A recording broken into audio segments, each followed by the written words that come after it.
నమస్కారం n times కి స్వాగతం. హెడ్లైన్స్ చూద్దాం. రైతుకు పంట రుణమాఫీ చేసేందుకు తమ మంత్రివర్గం ఆమోదం. రైతు భరోసా విధి విధానాలపై సీఎం రేవంత్ రెడ్డి కీలక ప్రకటన.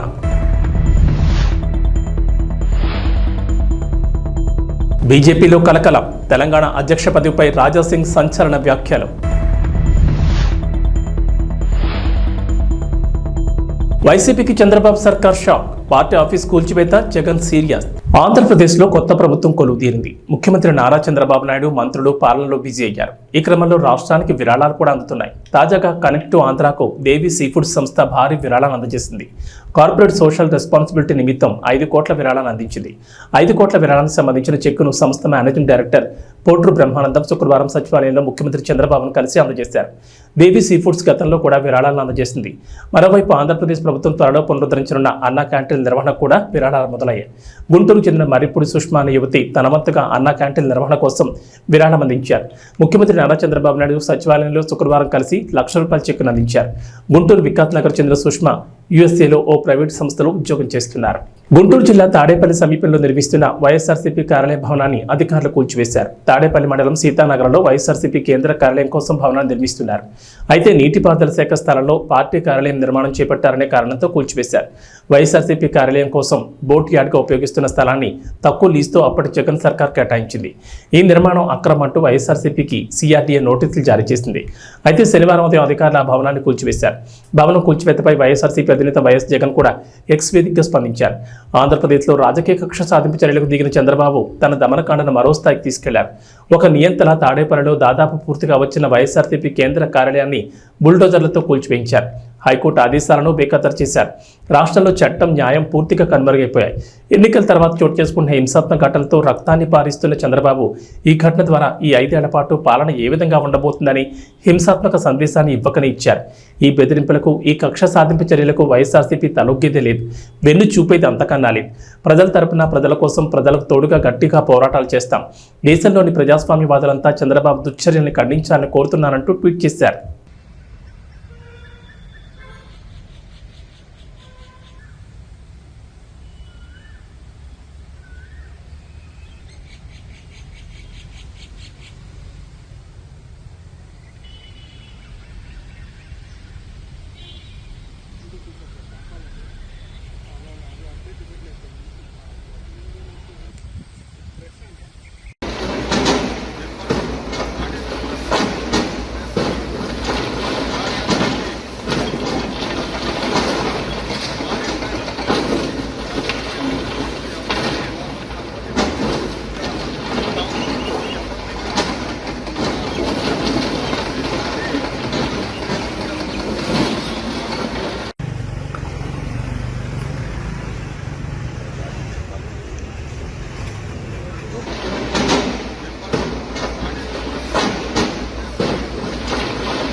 టీడీపీ సీనియర్ నేత చింతకాయల అయ్యన్న పాత్రుడు నేడు ఏపీ శాసనసభాపతిగా బాధ్యతలు స్వీకరించనున్నారు. స్పీకర్గా ఎన్నికైన వ్యక్తిని అధికార, విపక్ష నేతలు కలిసి ఆయన స్థానంలో కూర్చోబెట్టడం ఆనవాయితీ.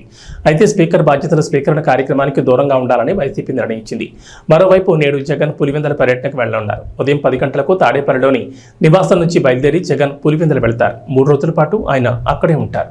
ఆంధ్రప్రదేశ్ అసెంబ్లీ సమావేశాలు రెండో రోజు జరగనున్నాయి. అయితే వైఎస్ఆర్సీపీ కీలక నిర్ణయం తీసుకుంది. ఇవాళ అసెంబ్లీకి వెళ్లకూడదని నిర్ణయించింది. ఏపీ శాసనసభ స్పీకర్గా నర్సీపట్నం సీనియర్ ఎమ్మెల్యే చింతకాల అయ్యన్న పాత్రుడు ఏకగ్రీవంగా ఎన్నికైన సంగతి తెలిసిందే. ఆయన ఇవాళ స్పీకర్గా బాధ్యతలు చేపట్టనున్నారు. ఈ క్రమంలో శాసనసభకు రాకూడదని వైఎస్ఆర్సీపీ నిర్ణయించింది. ఇవాళ జరిగే స్పీకర్ బాధ్యతల స్వీకరణ కార్యక్రమానికి దూరంగా ఉండాలని వైఎస్ జగన్ భావించినట్లు తెలుస్తోంది.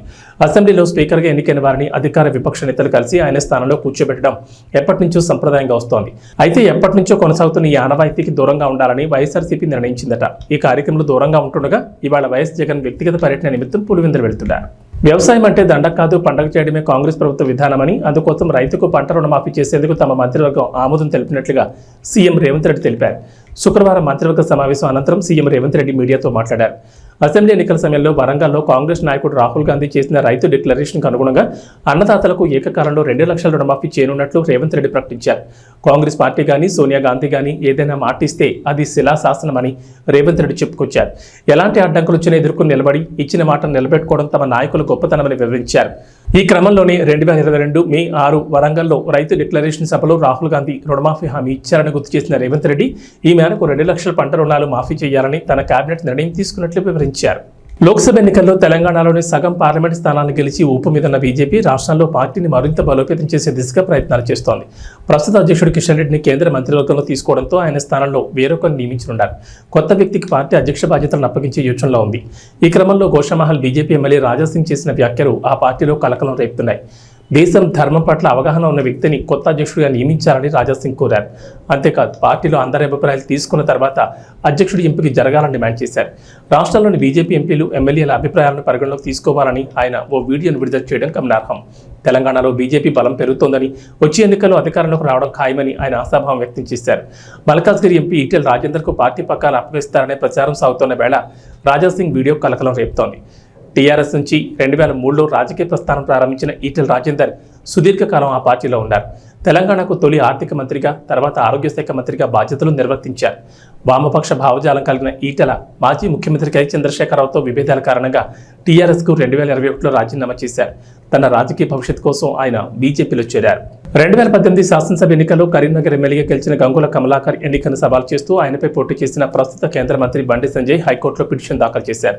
తాజాగా ఈ కేసులో అడ్వకేట్ కమిషన్ ముందు హాజరు కావాలని ఎంపీ బండి సంజయ్ను తెలంగాణ హైకోర్టు శుక్రవారం ఆదేశించింది.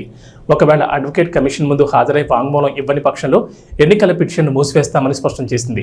అనంతరం తదుపరి విచారణను జూలై 8కి వాయిదా వేసింది. 2018 ఎన్నికల్లో కరీంనగర్ నియోజకవర్గంలో టీఆర్ఎస్ అభ్యర్థిగా గంగుల కమలాకర్, బీజేపీ తరఫున బండి సంజయ్ పోటీ చేశారు. ఈ ఎన్నికల్లో గంగుల విజయం సాధించగా ఈ ఎన్నిక చెల్లదని 2019లో బండి సంజయ్ హైకోర్టులో పిటిషన్ వేశారు. దీనిపై విచారణ చేపట్టిన హైకోర్టు ఇరుపక్షాల సాక్ష్యాల నమోదుకు రిటైర్డ్ జిల్లా జడ్జి కె శైలజను అడ్వకేట్ కమిషన్గా నియమించింది. అయితే ఈ కమిషన్ ముందు వాంగ్మూలం ఇవ్వడానికి బండి సంజయ్ చాలాసార్లు వాయిదాలు తీసుకున్నారు. ఈ అంశంలో ఆయనకు హైకోర్టు జరిమానా కూడా విధించింది. ప్రభాస్ కల్కి మీద ఉన్న అంచనాలు అందరికీ తెలిసిందే. సరైన ప్రమోషన్స్ చేయడం లేదు, జనాల్లోకి ఇంకా తీసుకెళ్లడం లేదని చిత్ర యూనిట్ మీద డార్లింగ్ ఫ్యాన్స్ ఫైర్తో ఉన్నారు. అంతేకాకుండా ఈ మూవీకి సంబంధించిన అప్డేట్లు కూడా సరైన టైంకి ఇవ్వడం లేదని మండిపడుతున్నారు. ఈ మూవీ నుంచి 2 ట్రైలర్లను వదిలారు. అయితే ఈ 2 ట్రైలర్లు ఒకదాని మించి ఒకటి ఉన్నాయి. మరీ ముఖ్యంగా శుక్రవారం రాత్రి వదిలిన రిలీజ్ ట్రైలర్ పూర్తిగా యాక్షన్ ప్యాక్డ్, ఫుల్ ఎమోషనల్గా సాగింది. కల్కి దేశ విదేశాల్లో రిలీజ్ కాబోతోంది. అయితే ఈ కల్కి మూవీ మీద నేషనల్ వైడ్గా ఫోకస్ ఉంది. కానీ బాలీవుడ్ బిగ్ సెలబ్రిటీలు, టాలీవుడ్ టాప్ స్టార్స్ ఈ కల్కి గురించి పట్టించుకుంటున్నట్లుగా లేదు. ఏ ఒక్క టాప్ హీరో కూడా ఈ మూవీకి సంబంధించిన ట్రైలర్ల మీద రియాక్ట్ అవ్వడం లేదు. దుల్కర్, విజయ్ దేవరకొండ వంటి వారు ట్రైలర్ మీద స్పందించారు. ఈ ఇద్దరు కూడా సినిమాలో ఉన్నారనే టాక్ వినిపిస్తోంది. మొన్నటి వరకు ఉత్తర పాత్రలో మృణాలని అనుకున్నారు, కానీ మాళవిక నాయాన్ని చూసి అంతా షాక్ అయ్యారు. విజయ్ దేవరకొండ, దుల్కర్ పాత్రలు ఉన్నాయో లేదో తెలియాలంటే ఇంకో 5 రోజులు ఆగాల్సిందే. ఇక సినిమా విడుదల తేదీ దగ్గర పడుతోంది, కానీ ప్రమోషన్స్ మాత్రం స్పీడ్ పెంచడం లేదు. టీమ్ ఇంటర్వ్యూ లేవు, ఈవెంట్లు లేవు. నాగ్ అశ్విన్ మాత్రం కథలు ఏవో చెప్పేస్తున్నాడు. కల్కి ప్రపంచాన్ని ముందుగా పరిచయం చేస్తున్నాడు. ఇంత భారీ స్థాయిలో రాబోతున్న కల్కి మీద 2 ట్రైలర్ల మీద టాలీవుడ్ నుంచి బడా హీరోల స్పందన కరువైంది. వాళ్లకు ఈ ట్రైలర్ నచ్చలేదు, అతను కల్కి మీదే ఇంట్రెస్ట్ లేదో తెలియడం లేదు. మరి సినిమా రిలీజ్ అయిన తర్వాత కూడా ఇదే మౌనాన్ని కంటిన్యూ చేస్తారా అన్నది చూడాలి. శ్రీకాకుళం జిల్లా ఇచ్చాపురం సోంపేట మండలం రాజాం గ్రామానికి చెందిన డొక్కరి చిరంజీవి, మందస్సు మండలం జిల్లోండకు చెందిన కొర్రాయి సునీత అనే యువతి గత కొంతకాలంగా ప్రేమించుకున్నారు. ఇంట్లో వాళ్ళకి చెప్పి పెళ్లి చేసుకుంటానని అమ్మాయిని నమ్మించి లొంగ తీసుకున్న యువకుడు సినిమాలు, పార్కులు అన్ని తిరిగి చివరికి చేతులెత్తేయడంతో అమ్మాయికి ఏం చేయాలో తెలియక ప్రియుడి ఇంటి ముందు 2 రోజులుగా ధర్నాకు దిగింది. విషయం తెలుసుకున్న వాళ్ళ చిన్నాన్న అమ్మాయితో కలిసి పోలీస్ స్టేషన్లో ఫిర్యాదు చేశారు.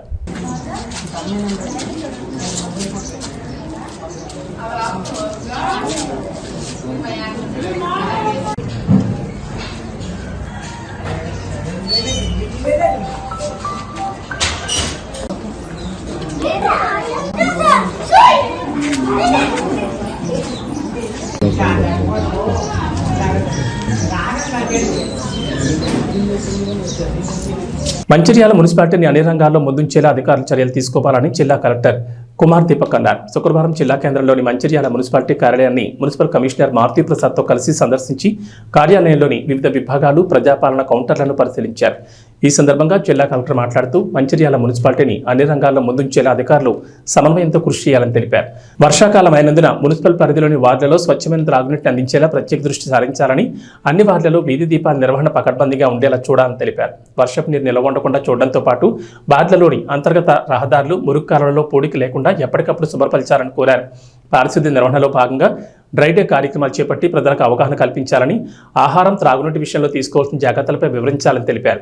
ప్రభుత్వం చేపట్టిన ప్రజాపాలన కార్యక్రమాన్ని సమర్థవంతంగా నిర్వహించి దరఖాస్తులను పూర్తి స్థాయిలో పరిశీలించి అర్హులైన లబ్ధిదారులకు పథకాలు, ఫలాలు అందేలా చర్యలు తీసుకోవాలని తెలిపారు.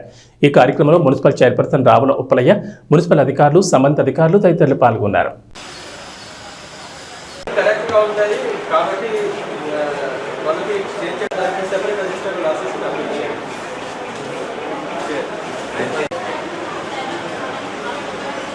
అనంతపురం జిల్లా గుత్తిపట్నంలోని ఏబీఆర్ఈ టెక్నో స్కూల్లో ప్రభుత్వ నిబంధనలకు విరుద్ధంగా స్కూల్ యాజమాన్యం నడిపిస్తున్నారంటూ ఎస్ఎఫ్ఐ నాయకులు ధర్నా చేపట్టారు.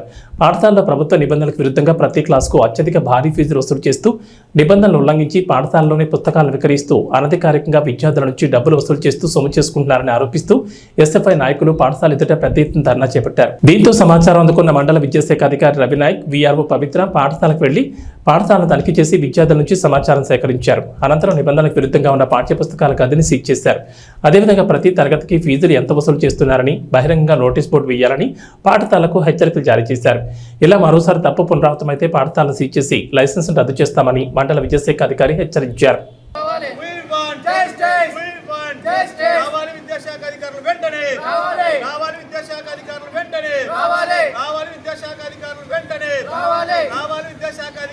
పాఠశాలపై చర్యలు వెంటనే తీసుకోవాలి. విద్యను వ్యాపారం చేసిన ప్రైవేట్ కార్పొరేట్ పాఠశాలపై చర్యలు వెంటనే తీసుకోవాలి.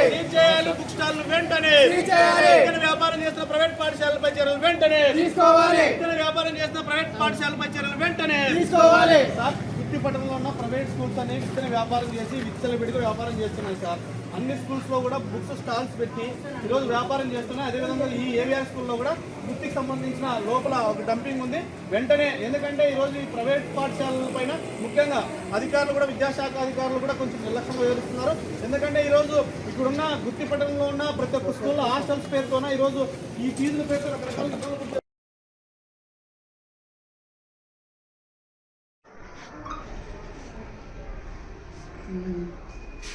సరేలేండి, అయితే సీట్ చేస్తాము. తహసీల్దార్ వాళ్ళు కూడా పిలిచాము.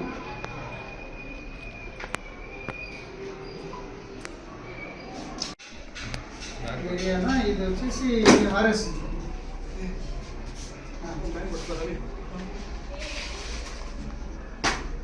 స్కూల్ సీట్ చేద్దాము. ఒకసారి పంచనామా చేద్దాము.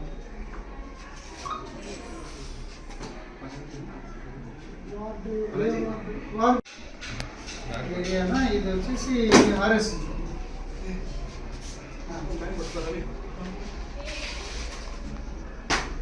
స్కూల్ సీట్ చేద్దాము. ఒకసారి పంచనామా చేద్దాము.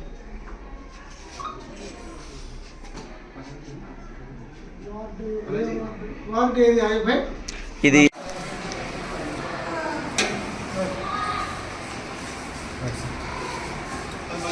మన ఏవిఆర్ పాఠశాలలందు మన స్టూడెంట్ ఫెడరేషన్ సంబంధించిన కొన్ని యూనియన్ సంఘాలు పాఠశాలలో ఏదైతే అనధికారికంగా ఉన్నటువంటి స్టడీ మెటీరియల్ గుర్తించి వాటిని నిల్వ చేయడమే కాకుండా తల్లిదండ్రులకు అధిక ధరలలో అమ్ముతున్నారనేటువంటి విషయం పైన పాఠశాల ప్రిన్సిపల్ గారిని సంప్రదించి వివరణ కోరితే వారికి సరైన సమాధానం రాకపోవడంతో వారు ధర్నా చేయడం జరిగింది. ఆ విషయాన్ని సదరు స్టూడెంట్ యూనియన్స్ మండల విద్యాశాఖ అధికారిగా నాకు చెప్పడం జరిగింది. వారి పిలుపు మేరకు పాఠశాలను సందర్శించి మరి పాఠశాలలో ఉన్నటువంటి యొక్క స్టడీ మెటీరియల్ని చూడడం జరిగింది. అయితే ఈ స్టడీ మెటీరియల్ అన్నీ కూడా మనకు ఉన్నటువంటి ఏదైతే గ్రౌండ్ రూల్స్ ఉన్నాయో ఆ గ్రౌండ్ రూల్స్కి వ్యతిరేకంగా ఈ మెటీరియల్ని మనం గమనించడం జరిగింది.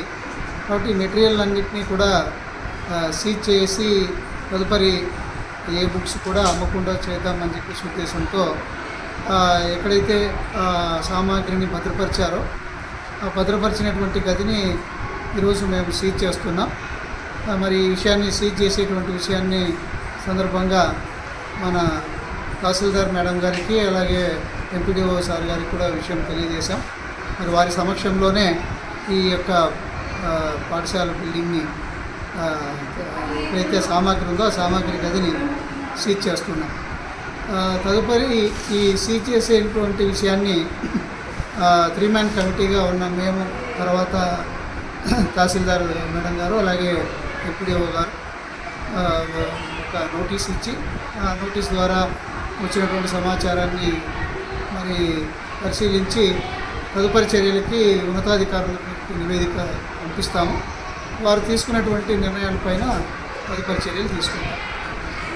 విజయవాడలోని ఎలక్ట్రిసిటీ కాలనీ ప్రభుత్వ వెలుగుబడిన తరగతుల బాలల వసతి గృహాలను ఆకస్మికంగా తనిఖీ చేశారు. ఈ సందర్భంగా విద్యార్థులతో మంత్రి సవితం మాట్లాడుతూ అందరూ బాగా చదువుకుని ఉన్నత స్థాయికి ఎదగాలని, మీకే సమస్య ఉన్నా నేరుగా తనకే ఫోన్ చేయొచ్చని విద్యార్థులకు మంత్రి ఫోన్ నెంబర్ ఇచ్చారు.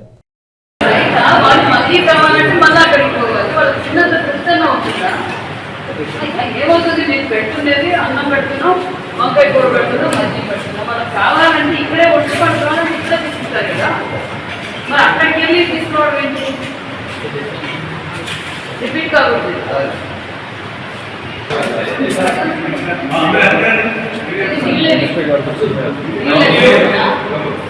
ఈ డైనింగ్ హాల్లో వాటర్ పెట్టడం అయినా ఒక ఫ్యాన్ అక్కడ ఉండాలి పట్టుకోవడానికి. పైన పెట్టారు.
బాగా చదువుకోవాలి.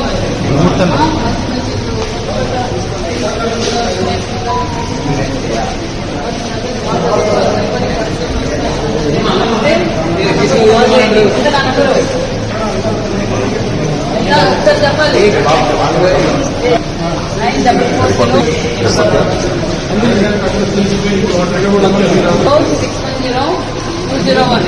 9106102001 నాకు ఫోన్ చేసి ఎవరైనా చెప్పాలి. T20 ప్రపంచ కప్ ఆరంభం టోర్నీలో టైటిల్ సాధించిన భారత్ ఆ తర్వాత మళ్లీ విజేతగా నిలవలేకపోయింది. సెమీఫైనల్, ఫైనల్ చేరిన కప్పును మాత్రం గెలవలేకపోయింది. అయితే ఈసారి మాత్రం అదిరే ప్రదర్శన చేస్తున్న టీమిండియా టైటిల్ దిశగా వడివడిగా అడుగులేస్తోంది. ఓటమి అనేది లేకుండా సెమీఫైనల్ దిశగా దూసుకెళ్తోంది. కాగా 17 ఏళ్ల నిరీక్షణకు తెరదించుతూ భారత్ ఈసారి T20 ప్రపంచ కప్ టైటిల్ గెలవనుంది. ఈ విషయాన్ని Australia star player Pat Cummins పరోక్షంగా వెల్లడించాడు. అదేంటి, కమిన్స్ ఇప్పుడు చెప్పాడు, ఈ విషయంపై అతడు మాట్లాడలేదుగా అని అంటారా? అవును, అతడు ఈ విషయంపై మాట్లాడలేదు, కానీ తన ప్రదర్శనతోనే టీమిండియా టైటిల్ గెలుస్తుందని పరోక్షంగా చెప్పేశాడు.